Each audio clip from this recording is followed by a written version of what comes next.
Hello and welcome to Cooking the Books with Heather. Today we're working out of a book that we haven't worked out of in quite a while. We are working out of Deep Run Roots, Vivian Howard's first book. And I think that I have not made much from this chapter, so I'm looking forward to it. We're making today squash and onions, which is something I make a lot, but never with a recipe. And I never cook it down as much as we're going to be cooking this down today. So she says that this is the way Cynthia's grandmother would have done it. We generally don't cook it as long as this goes, but we're looking to cook it down a lot and get it brown, which is unusual in my experience, but we're going to go ahead and do it. I'm trying to grow some squash this year, so I've been trying to keep the squash bugs from killing all my plants. So hopefully we'll be able to make some other summer squash recipes from this book this summer. Fingers crossed.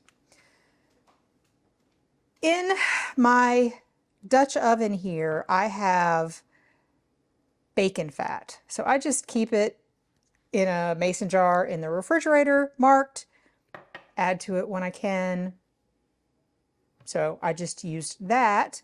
You could use any sort of fat that you like to use. Butter is what I generally use, but in here we're going to add a lot of onions. Oh, so she says to use a Dutch oven or a 12-inch cast iron skillet. I just found out that I don't actually own a 12-inch cast iron skillet. My large one is a 10-inch. A 12-inch would be very, very heavy. Anyway, we'll see if I want to buy one of those. I think I'm okay with I think I have an 8 and a 10. Anyway, I've got the bacon fat melted on medium heat, and I'm going to add all of my onions that are sliced thinly oh, she says with the grain. I sliced them against the grain. Oh, well. Actually, no, I sliced them with the grain. So that's sort of root to tip. And then we have a lot of yellow squash that has been sliced into half moons. She doesn't say how thick, but I kind of used the pictures that she has in the book as a guide. And they're about, I don't know, 1/3 to 1/2 an inch. And I wasn't too precious with that. Some of them might be thinner, some of them might be thicker. Quite often I will take the thicker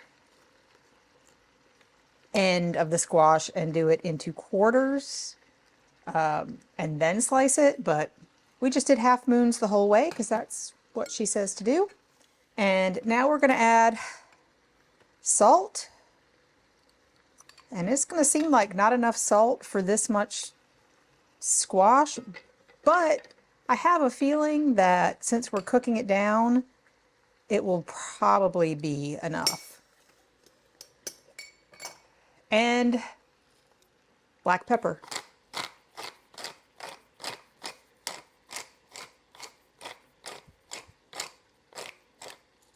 There we go. So we're supposed to let this cook down over medium heat for about 10 minutes. Doesn't say to stir it at this point. A lot of liquid will be released, and what we're looking for at this point is for it to cook down by about half. You see, this is a pretty full pan. We're going to end up with only 3 or 4 cups at the end. She says it serves 6 people. I'm going to try to walk away and not come back for 10 minutes.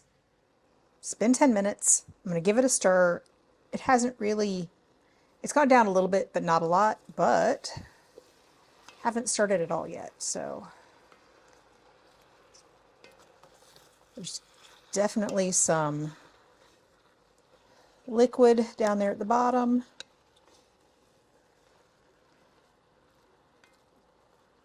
All right. Let it go a few more minutes. Still not at half of what it used to be. think we're getting close to about half the volume, but we still have quite a bit of water, well, liquid in the bottom. So I'm gonna let it go for 5 more minutes. It's been about 20 minutes, maybe a little bit over. So we're gonna let it go for another 5 minutes or so before we turn this down, just to let it go a little bit further before we have to worry about turning the heat down and stirring it more often. So at this point, it has been 25 minutes, probably not quite 5 minutes since the last time I did this, but it is going down pretty rapidly at this point. So I'm going to go ahead and turn the heat down,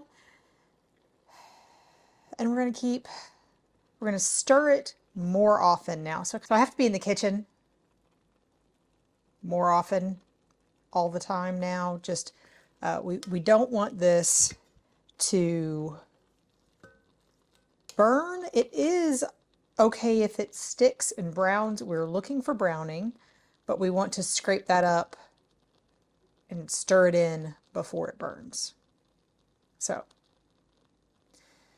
this is going to be a while. She says it takes about an hour. It's already been about half an hour since we started. So we'll see. It has been about an hour, so a little more than half an hour since I turned it down a little bit, but very soon thereafter, I decided to turn it back up to medium because there's still a lot of liquid here. We're not getting any browning. We have to get that liquid off before it will really brown. So, yep, we're gonna keep checking it, stirring it, and hope all that liquid goes away. And I'll tell you when I actually turn it down to medium, or down past below medium, in the next clip. Now it's been about an hour and a half since we started cooking this, and it's finally starting to get some brown on the bottom, but not too much. I'm going to leave it at medium for now, and I'll let you know if I turn it down. It has now been 2 hours that we've been cooking this, and it is way past where I would normally call this. We would usually eat it a lot less cooked than this, but it's not, I mean, it has started browning for sure, but it takes some time, and I turned it down a little bit and it stopped browning, so I turned it back up to medium, and we'll see if I decide I need to turn it up a little bit more. But if I do, I'll definitely have to watch it, so we'll let you know how it looks when it's done. We are ready to eat dinner, and we are coming up on almost 3 hours of this having been cooked. So the past 30 minutes or so, yeah, about 30 minutes, I turned it up towards medium high and stirred it almost constantly. Just let it sort of form a bit of a brown on the bottom, and then scraped it up and over and over and over again. And I'm just going to call this done. It's not quite as brown as the one in the book, but it also is sort of cooked. Seems like it's cooked more. It's a little mushier than the stuff in the book, which seems a little bit still recognizable, maybe. So we're going to call this good. I think if I were to do this again, it would be at a higher heat to start with, just to get that browning to happen earlier. So we'll show you what it looks like and let you know what we think in just a minute.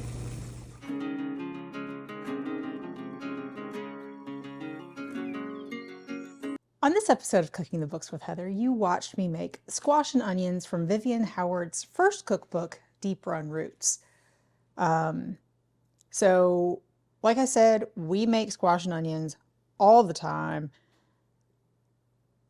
and we make it a little bit different than she does in here, such that we start with way less, usually about half the amount that she cooks here, but we don't cook it quite as long. So she has it cooked down a really, really, really long time. I think that maybe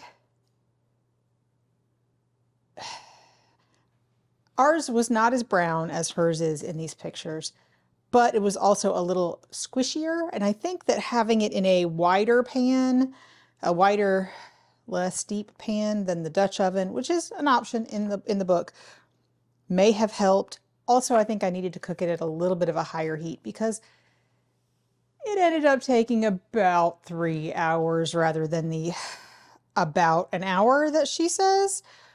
So that was kind of annoying, but I think starting it at a higher heat, leaving it at a higher heat would be beneficial and would, for my stove, my pots, etc., get a result that's a little bit closer to what this looks like, where it's not quite as cooked down, where you can still kind of see pieces of squash and onion, whereas my onions were pretty much mush.